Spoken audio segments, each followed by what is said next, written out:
I'm Hannah Berry, and this is the life of a comics creator.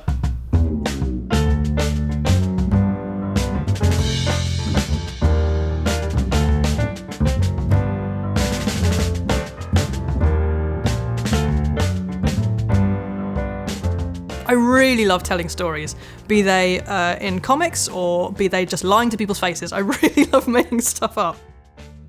So I write and draw my own comics, which are then published and then and then sold and then hopefully read by people. There's definitely been a change of mood towards comics. I mean, for starters, you can actually study sequential art, and you can study the making of comics in further education. I think certainly when my first book came out, people asked what I do, and I'd say I do graphic novels, and they say, oh, like porn. And I'd say, no, it's a comic. And then they'd say, oh. There's still some way to go, but people are definitely more open and appreciative and accepting of comics than they were, which is, for somebody who makes the damn things, is a delight. I mean, I've always made my own comics since I was very young. Well, comics is probably stretching it a bit. They were sequentially illustrated stories, which I like to think were comics, the start of comics, and just continue doing them. And then you get to the point at the end of your GCSEs when you need to choose what kind of academic route to take, if at all. And there was a choice at the time. I could only choose writing or drawing, so I went for the drawing because I just found it easier. Unfortunately, it was kind of obvious that in art school they were not believers in comics, especially in at university. They're seen as being puerile and for children. So because I studied illustration, everything that I did in comic form, I said, "Oh, so you're trying to say it's for children?" Like, no, that's not what I'm saying. It's just the medium. The most annoying thing that anybody can say is that, "Oh, comics, they're for kids, aren't they?" It makes me want to flip tables. It makes me so despondent. So it was quite frustrating, but so I continued doing the comics throughout anyway, secretly by myself. And it was my New Year's resolution after I graduated to try and see if anybody would be interested in publishing this thing that I'd done. And Jonathan Cape said, send us what you have, we'll see. So I sent them, I think I had the script and 5 pages of artwork at the time, and that was it. I got a really succinct email from the editor at Jonathan Cape, and it just said, I had a chat with the salesperson. They like it, I like it. We can offer you this much money. I read it several times and then made the funny squealing noises that my housemate ran up to investigate to see that I wasn't dying or something.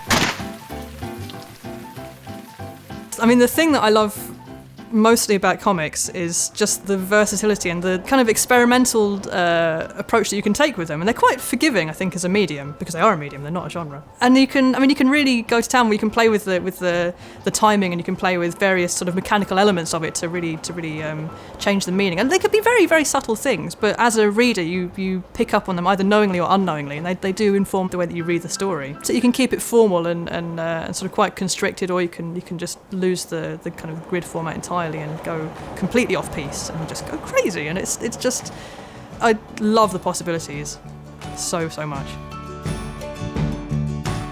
So I'll start the whole thing with a script, which is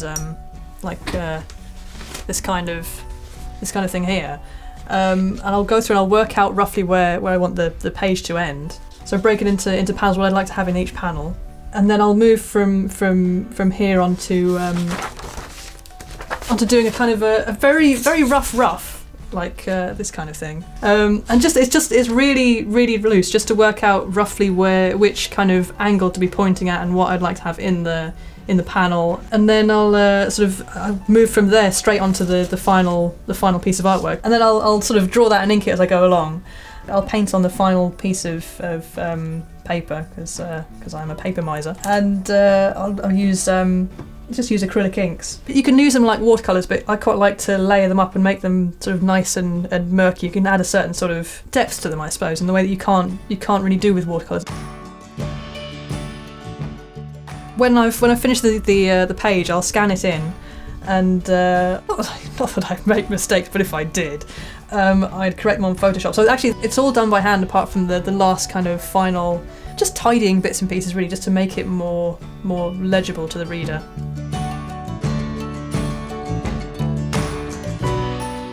because each page itself is very elaborate. It's sort of about 4 or 5 days of work to do the page. So each one is quite labour intensive. And I know that they'll probably be read in a few minutes. Writing a comic is probably closest to writing a film or a TV script, except that when you do that, you hand it over and you have no control over what happens to it. But with a comic, you basically have every role. So you're directing the thing, you're casting the thing, you are the actors, you're designing the costumes. So the thing that I love most of all, the thing that gets me out of bed in the morning, is creating this whole world that readers can step into and appreciate and enjoy, and just knowing that I've, in my slightly Machiavellian way, that I've basically held their mind for an hour or two, and I can control what they appreciate. And this makes me sound like some kind of a master villain.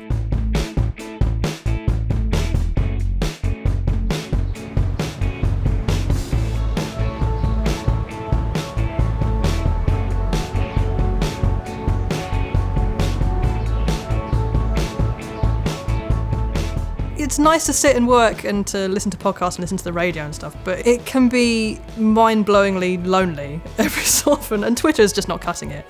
And so I know quite a few other comics creators in Brighton, and we'll meet up and we'll have a chat, and it works wonders to be able to speak to other people that are doing the same thing, that are in the same boat that I'm in.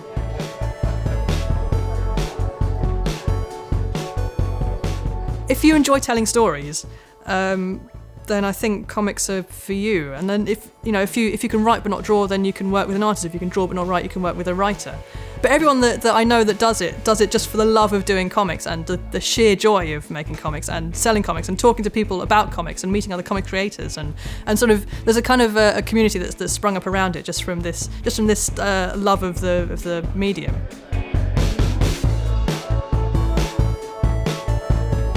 It's almost like scratching an itch, you have to produce something, you have to create something, and even though they're sort of dismissed as being for children, we'll do it anyway. Screw you guys, we'll do it anyway.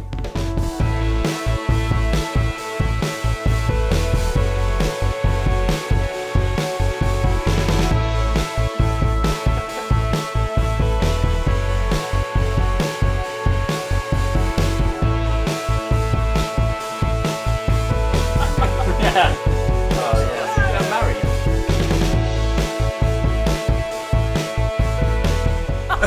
Entertaining myself.